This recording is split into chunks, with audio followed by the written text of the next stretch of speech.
Yes, the Casanovians.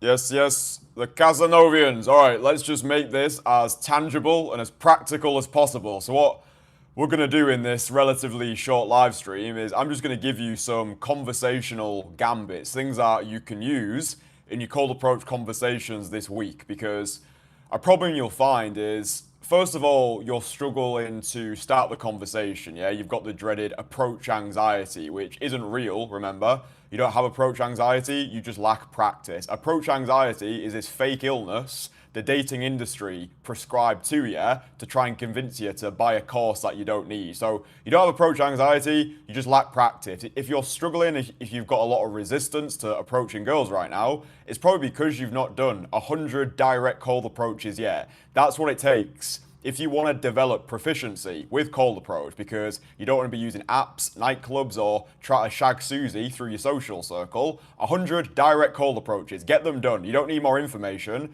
you need implementation. Now, if you're struggling with anything related to daytime cold approach, download my free courses, okay? My courses are 100% free. Before that random obese troll in the comments starts to cry into his heart-shaped pillow, oh, you're selling a course. My courses are free, okay? Everything you could possibly need to get started and get results, so conversations that convert into dates, you can get it all in my free courses. First link below this video, gobble them up, and then go and actually do something with them.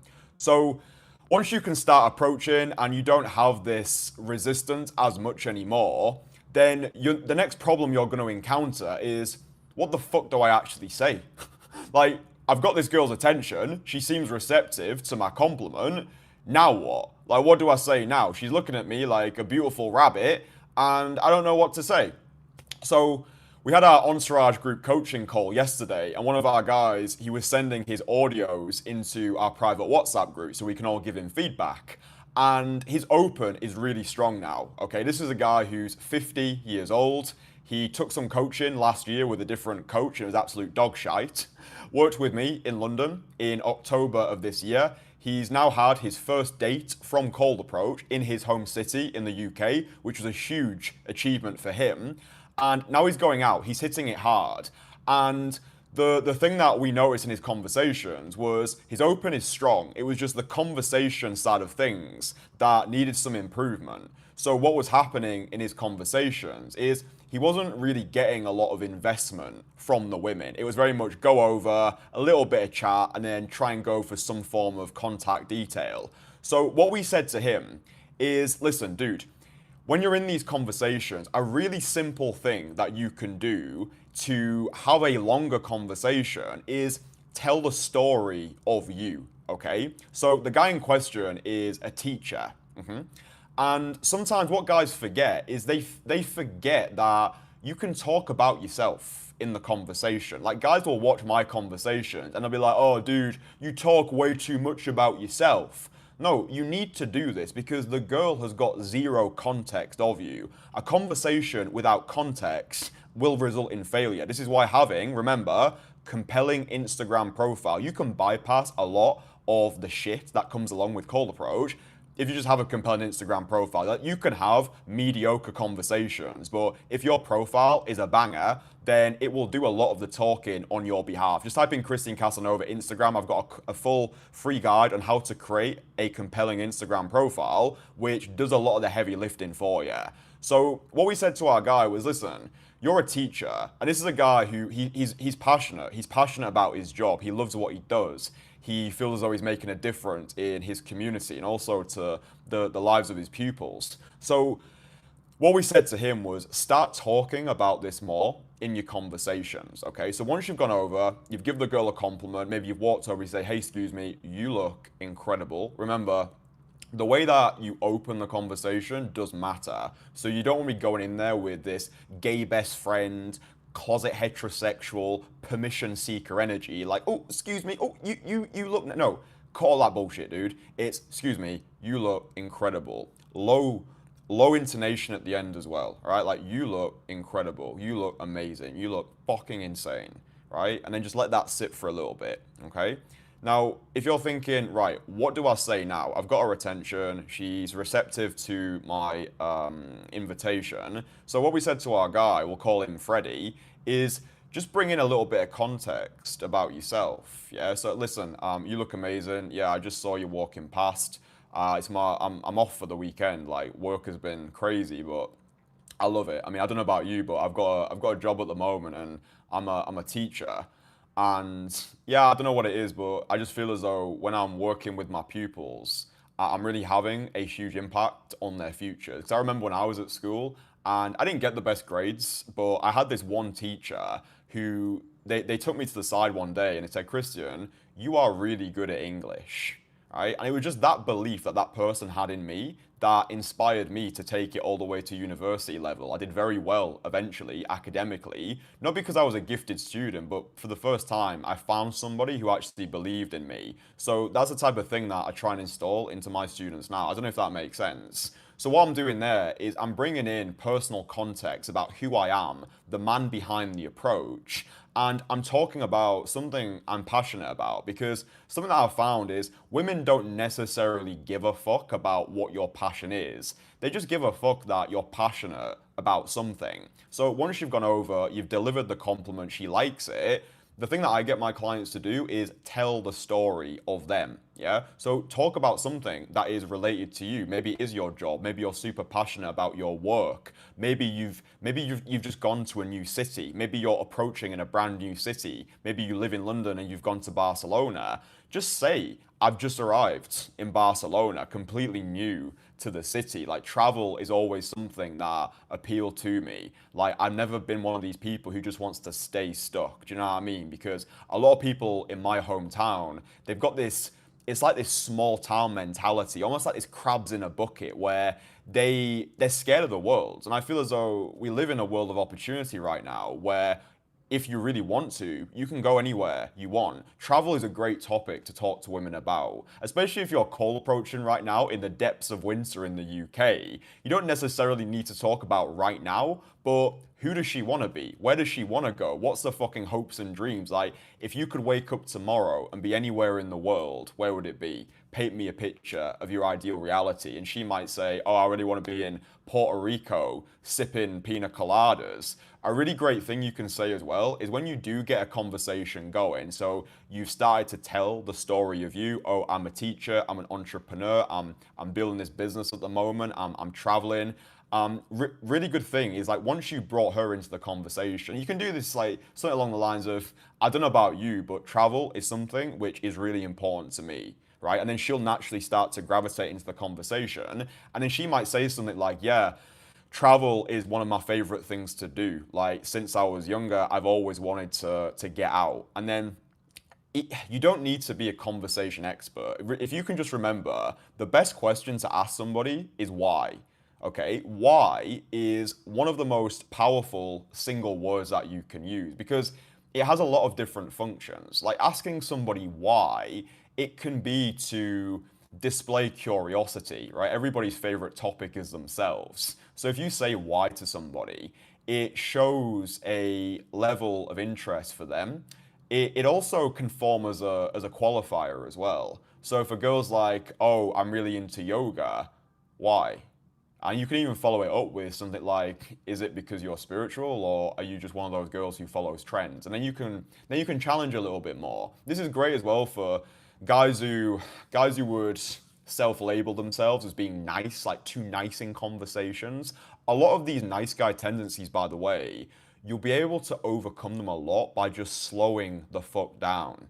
Yeah, because you might be somebody right now and you're watching lots of these like cold approach videos online or these like dating gurus who've got fucking whiteboards behind them and are like, you need to have this and you need to have this like PhD in intersexual dynamics and you think you need to be some like conversation ninja just to get results from cold approach. You're like, motherfucker, I'm a busy guy. I don't want cold approach to be a second job.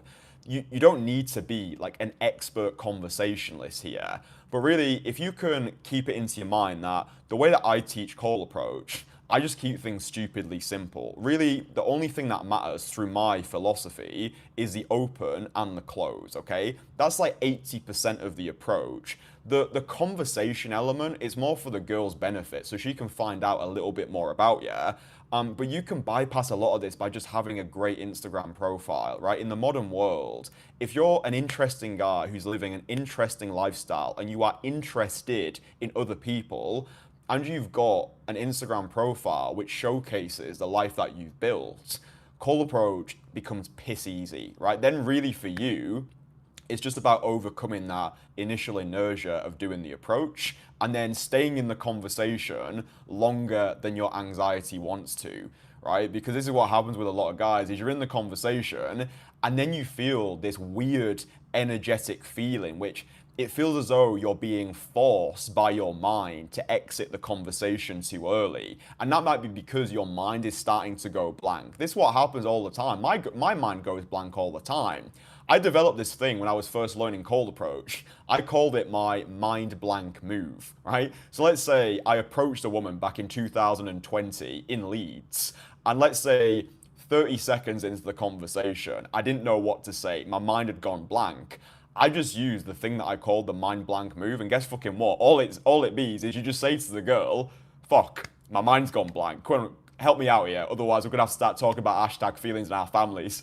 But like, if your mind does go blank, or if you have run out of things to say, or if you say something which sounds fucking stupid, one of my overriding philosophies, not just with dating, but life in general, is state transparency, yeah, is breaking the fourth wall. Everyone's scared these days, dude. Like, guys watch my infield footage, and they use the fact I break the fourth wall as a criticism. It's like, oh, this guy keeps breaking the fourth wall, you should never tell a girl how you feel. It's like, motherfucker, this is why you're a loser. This is why no woman wants to shag you. All this like alpha male bullshit, like, oh, you need to be emotionless, never let women see you like in your weak spots, never let them know that you struggle through life. It's like, dude, if you're that much of an alpha, like, why are you shit scared of what a woman thinks of you? Right? Because for me, state transparency is one of the most alpha things that you can do, because honesty is the greatest aphrodisiac, right? I think we live in a world now where people just appreciate real.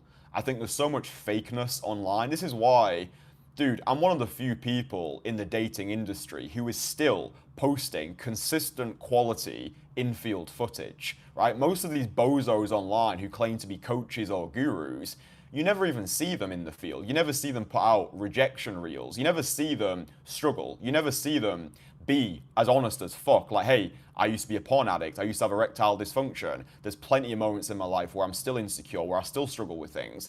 That level of authenticity is electric. It's rare. People gravitate to that like flies to a piece of shit. And it's the same thing when you're in your cold approach conversations. The more of you can bring into those conversations, the better.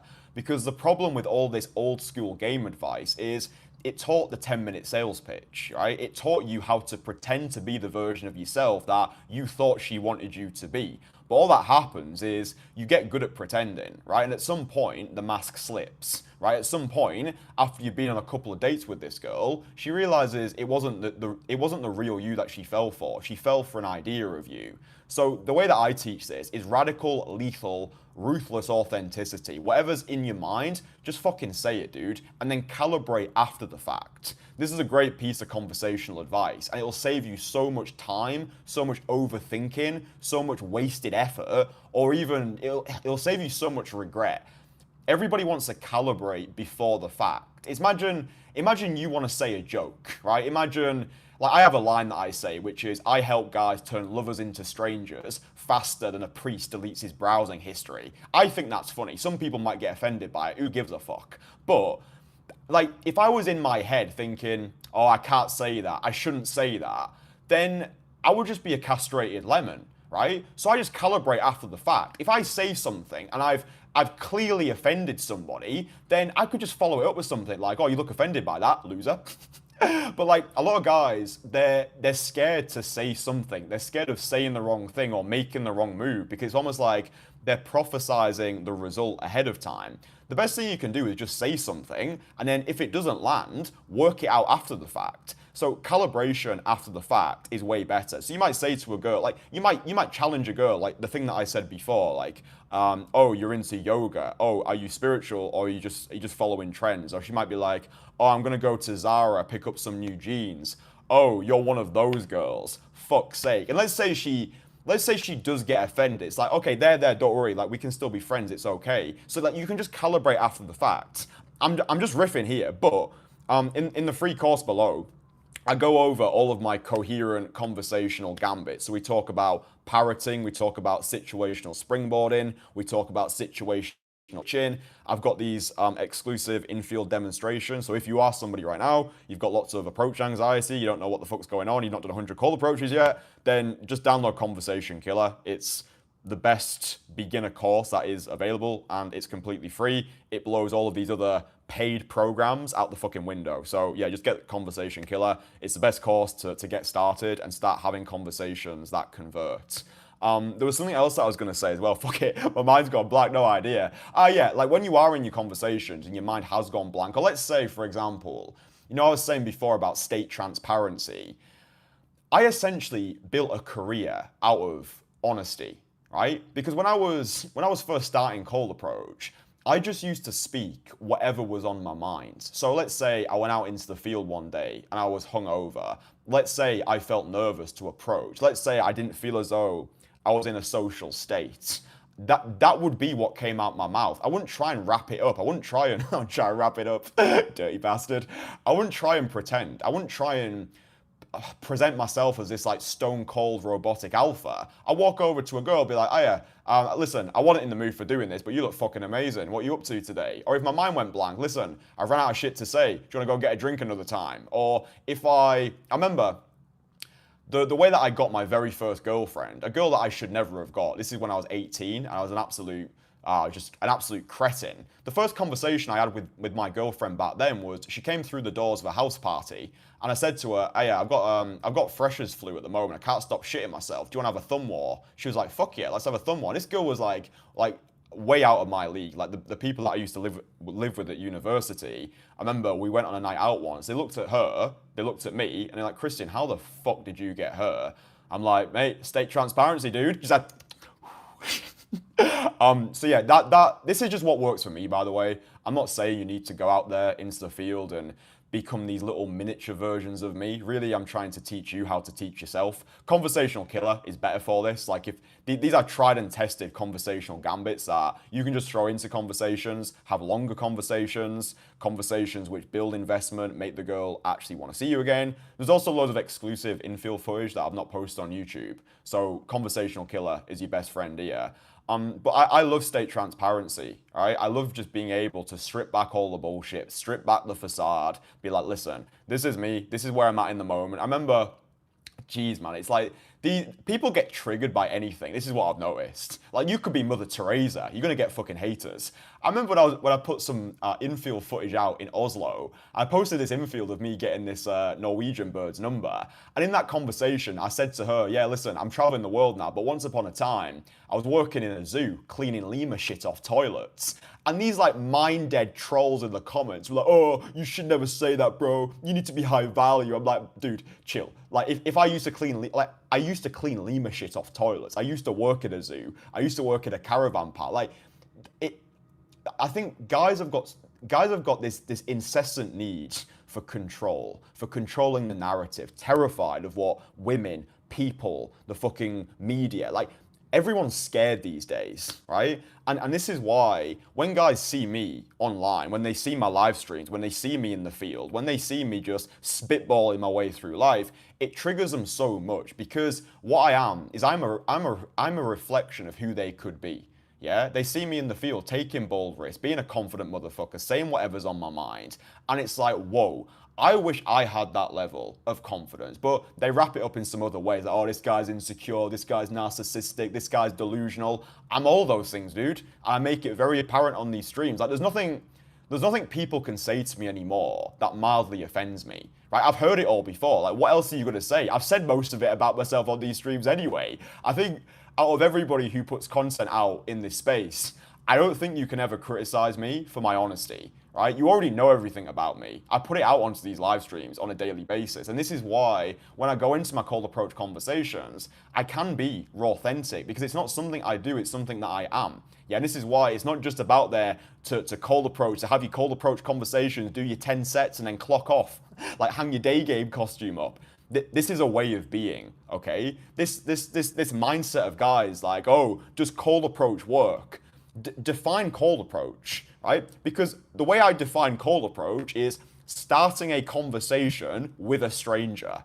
That is cold approach, right? It's just learning how to start conversations with people. I understand it can be daunting. I understand it can feel scary. I understand you've probably got a lot of self-limiting beliefs right now. But what I would say is if you found this live stream somewhat useful, download Conversation Killer, watch it from front to back, everything that you could possibly need regarding conversational skills is inside Conversation Killer, specifically related to cold approach conversation. So yeah, first link below this video, download that. If you've got any questions that you would like to ask me, anything you would like me to cover on any upcoming live streams, drop me a DM on Instagram, Christian Casanova Dating. I read all my DMs. I'm on the rise at the moment to get to my first 1,000 followers, then I can start doing live streams on Instagram. I'll also become the president of Zimbabwe by that time. So yeah, if you want to ask me any questions, DM me, Christian Casanova Dating on Instagram, and download Conversation Killer as well. If you've enjoyed this, we've only just scratched the surface here. Download Conversation Killer.